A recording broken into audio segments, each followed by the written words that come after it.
Bienvenidos a la Escuela de Cuadros Ricardo Flores Magón, un esfuerzo de los morenos de corazón para darles formación política y crítica a los militantes de Morena en este municipio. La preparación es un reto, cuando el objetivo es convertirnos en una herramienta de agitación para lograr el cambio profundo que necesitamos para rescatar a nuestro país. Por lo que la temática que abordaremos en las aulas será diferente, pero hoy nos vamos a enfocar a un tema primordial, la Cuarta República, que es lo que nos va a permitir ligar a Morena con las luchas que ha dado el pueblo mexicano. La idea que nos alienta a desarrollar este material no es otra que la de hacernos reflexionar, organizarnos mejor para darle sentido a esta lucha. Hemos invitado a un personaje para que dé inicio a estas pláticas, Darío Rojas Macías. Actualmente es el 13º regidor en el ayuntamiento por Morena. Desde muy joven se caracterizó por su participación política. Es egresado de la UNAM, es sociólogo.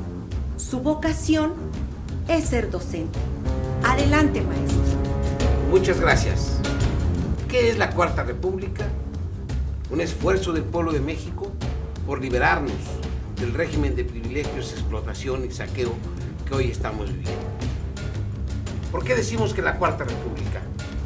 Porque México, en su periplo histórico, ha pasado por 3 momentos fundamentales de su historia, en las que el pueblo y los mexicanos de ese momento han tenido que enfrentar grandes retos, grandes contradicciones, y han podido salir adelante a través de la organización y de movimientos importantes que nos han dado el México que hoy tenemos.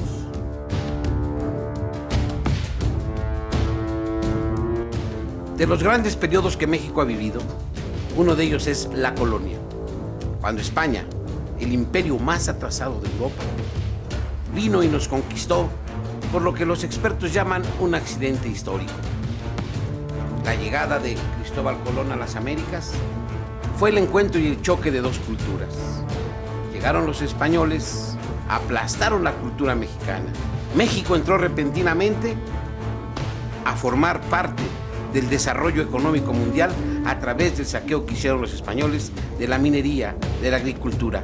La explotación de sus tierras y de su raza llevó también a que estos indígenas hicieran varios intentos de rebelión que fueron aplastados.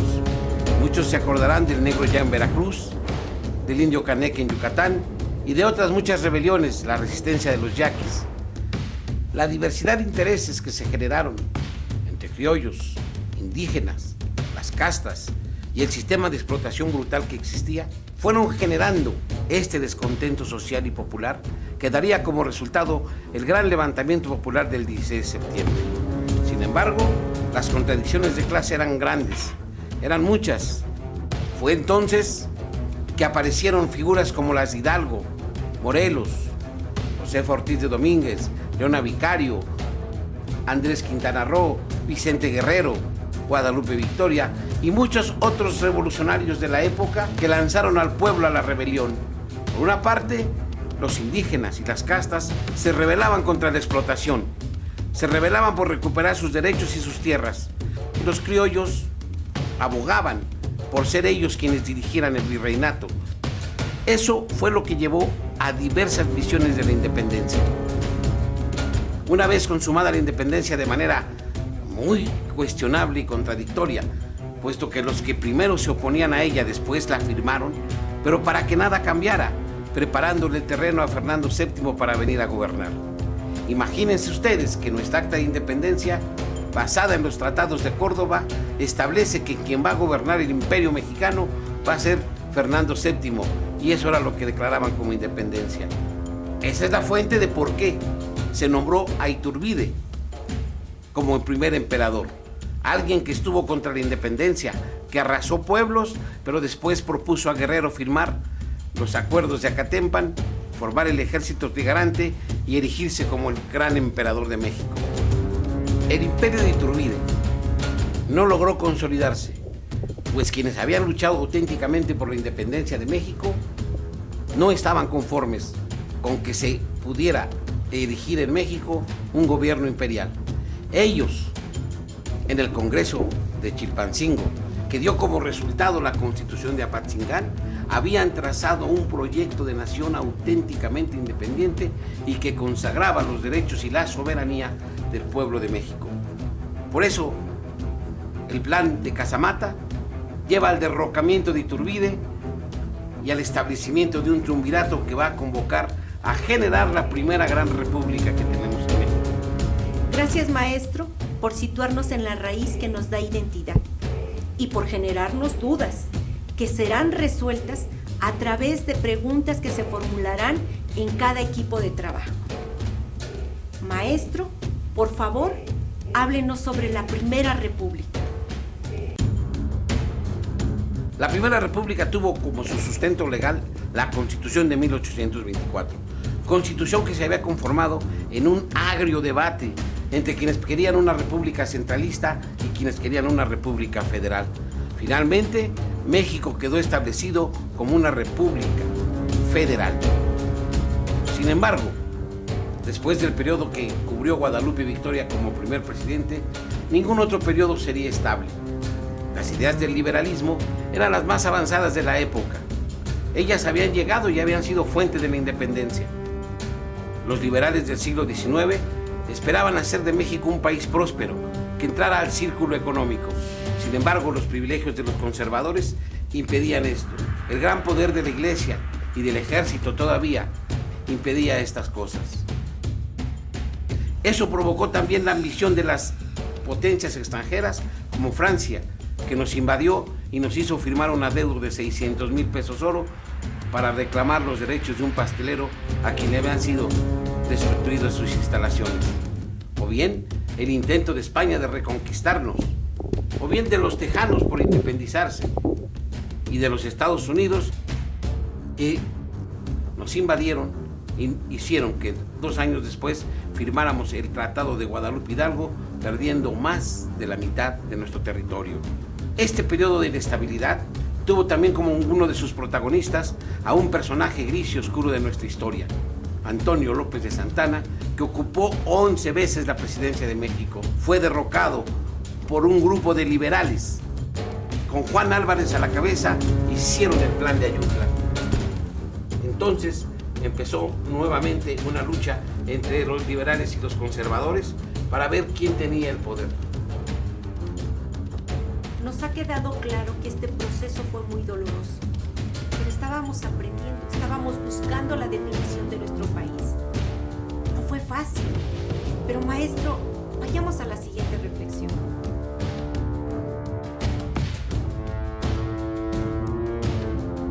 México necesitaba entonces un gobierno fuerte y firme que pudiera sentar las bases de una república liberal.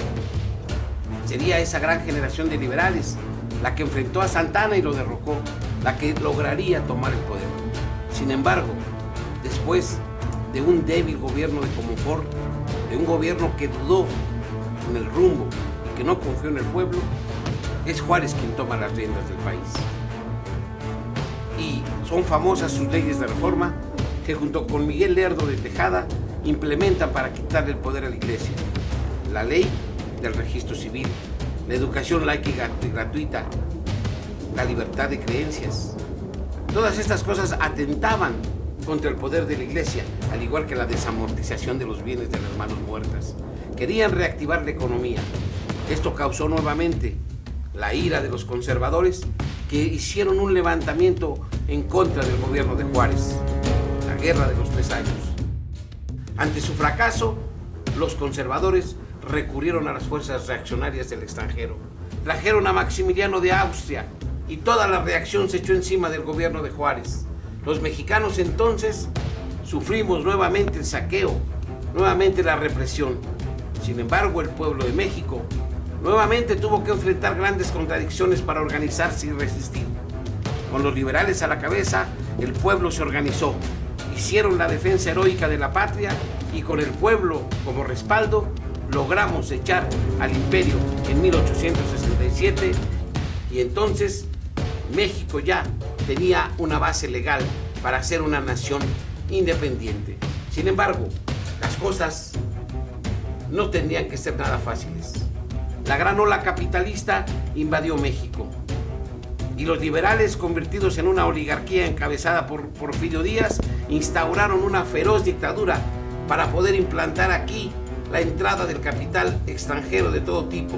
Y México entonces empezó un periodo de modernización basado en la sobreexplotación de la tierra, de los campesinos y de los obreros, donde se electrificó la ciudad, donde el petróleo empezó a florecer, pero todo en manos del capital extranjero. Nuevamente el pueblo de México, después de un periodo en donde empezaba a desarrollarse la economía, los gremios empezaban a crecer, empezaron a llegar ideas también del extranjero, las ideas del anarquismo, las ideas del socialismo, las ideas del comunismo. Empezaron los movimientos obreros en México. Así, México empieza un periodo de agitación con aquellas huelgas de Cananea y Río Blanco. Y en 1910 con la elección presidencial, cuando Madero, lanzando su candidatura, gana la elección, pero, y muy parecido a lo que nos ha pasado en los últimos años, se declara que el ganador de la elección es Porfirio Díaz en un bárbaro fraude electoral. Madero entonces, enfrentándose a esta disyuntiva, convoca a un levantamiento armado para el 20 de noviembre de 1910. Son los hermanos Aquiles Cerdán los primeros mártires de este movimiento. Los campesinos, los obreros de entonces, se lanzan a la lucha contra el dictador. En mayo de 1911 se ve obligado a renunciar. Ante esta renuncia y ante la realización de nuevas elecciones, Francisco I. Madero toma posesión como presidente de la República. Su origen de clase, terrateniente, no le permitió ver que quien lo había llevado al poder eran los ejércitos populares de Villa, y entonces él desconoció a los revolucionarios una vez en el poder y dejó al mismo ejército. Esto fue lo que le costó la vida. Llega Huerta a instaurar y a restaurar una dictadura que los mexicanos ya no queríamos. Y otra vez los mexicanos pudimos expulsar todos esos intereses y derrocar a Victoriano Huerta. La lucha de facciones. Villa en el norte, Zapata en el sur, Carranza con su constitucionalismo, empiezan el enfrentamiento, aun cuando hay un intento de acuerdo en la Convención de Aguascalientes que logra establecer un gobierno provisional y teniendo el plan de Ayala como respaldo político. Los carrancistas y obregonistas no estuvieron conformes con este gobierno y lo debilitaron hasta lograr su práctica desaparición. La derrota de Villa frente a Obregón en las 4 batallas de Celaya, el aislamiento de Zapata dejó el camino libre para que los carrancistas y los obregonistas tomaran el poder y convocaran en febrero de 1917 al constituyente. La voluntad y decisión de estos mexicanos en la defensa de sus principios debe llevarnos al reconocimiento de esta lucha. Pero, maestro, vayamos a la siguiente república. El contexto en donde se da la Constitución de 1917 es un contexto nacional agitado, pero también es un contexto internacional agitado.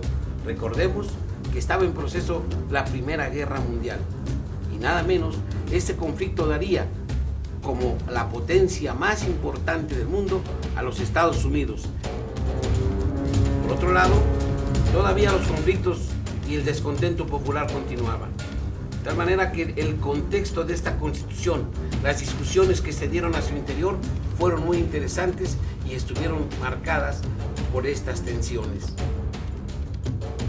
Así se logra plasmar en la Constitución de 1917 el artículo 3º constitucional, la educación laica, gratuita y obligatoria por parte del Estado para toda la población. El artículo 27, que consagra el reparto de tierras y el derecho de la nación sobre su subsuelo, sobre sus recursos naturales, sobre sus aguas, sobre su petróleo. El artículo 123, que recoge todos los derechos que los obreros del mundo entero habían venido luchando durante siglos para reivindicar sus derechos, como las 8 horas de trabajo, el salario mínimo, la atención médica, el derecho a la vivienda, el derecho a la salud. Por eso esta Constitución es considerada como una de las más avanzadas de su época y de su momento. Esto fue base para que se desarrollara la economía mexicana en los posteriores años, no sin grandes agitaciones, como la Guerra Cristera, el asesinato del mismo Obregón y el surgimiento de grandes centrales sindicales y grandes corrientes ideológicas en México que han jugado un papel fundamental. Todas estas organizaciones que le van a dar un rostro al México del siglo XX. México va a experimentar a partir de los años 30 y al amparo también de los conflictos mundiales, un gran desarrollo económico. Así, un gobierno como el de Lázaro Cárdenas logra dejar plasmadas en las leyes mejor salario para los obreros, los derechos consagrados de la huelga, la formación del ejido para que México sea un país productivo, la nacionalización de los ferrocarriles, la expropiación del petróleo a las compañías extranjeras. Sin embargo, el proyecto cardenista es interrumpido.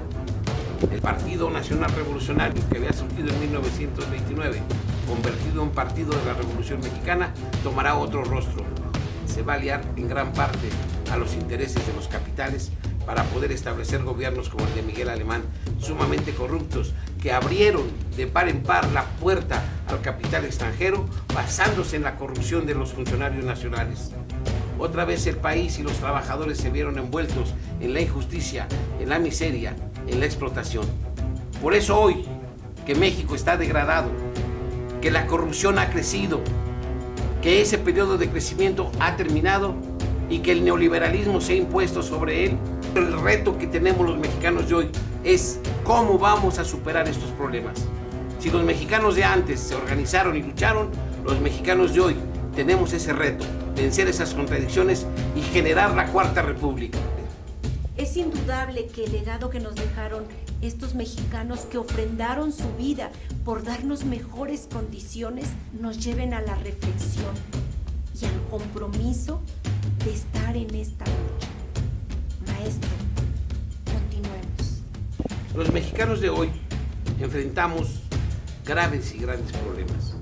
Nuevamente, nuestro país, sumido en la miseria, en la explotación, en la marginación, los jóvenes carentes de oportunidades, el asesinato permanente de mujeres, la inseguridad que reina por todo el territorio y que nos tiene en ascuas permanentemente, la corrupción del gobierno, la falta de democracia y los permanentes fraudes electorales tienen hartos a la población. Hoy, Morena ha surgido en este contexto para regenerar a México. Estamos empeñados en hacer la gran revolución de las conciencias para lograr un cambio verdadero. Ese cambio debe estar basado en la participación consciente del pueblo. No podemos ya seguir tolerando que nuestras propias narices burlen la voluntad popular y saqueen como siguen saqueando al país.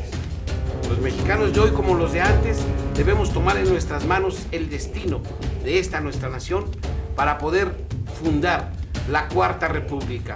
Una república con una democracia popular, participativa, con rendición de cuentas, sin impunidad, que logre combatir la corrupción y que no permita que los funcionarios abusen del poder. Que la soberanía, como lo estableció Morelos allá en la Constitución de Apatzingán, resida nuevamente en el pueblo y sea el pueblo el que decida quién y cómo lo gobierna. Que recuperemos nuestros recursos naturales para ponerlos al servicio del desarrollo económico. Que nuestros jóvenes tengan oportunidades, que no haya pobres que no tengan que comer, que los campesinos puedan producir para surtir al mercado nacional. La Cuarta República es nuestro objetivo. La revolución de las conciencias es la base para ello. Y queremos que los militantes y simpatizantes de Morena tengan conocimientos, sepan todo este proceso histórico y lo podamos analizar. Por eso, la Escuela de Cuadros Políticos Ricardo Flores Magón, que los morenos de corazón hemos creado, es para que tú, militante de Morena, vengas, discutas, estudies, conozcas, propongas y seas un protagonista del cambio verdadero. Solo el pueblo organizado va a salvar al pueblo de México. Muchas gracias. ¿Cuál es nuestra visión de la Cuarta República? Es una pregunta que deberemos hacernos todos. Y al responderla, estaremos generando una corriente de pensamiento común que nos lleve al fortalecimiento para lograr el cambio verdadero. Esperamos que este material les sirva para entender el sentido y el origen de nuestras luchas. Y si quieren saber más, busquen los cursos de la Escuela de Cuadros Ricardo Flores Magón, donde encontrarán la respuesta a su necesidad de estudio. Por su atención, muchísimas gracias.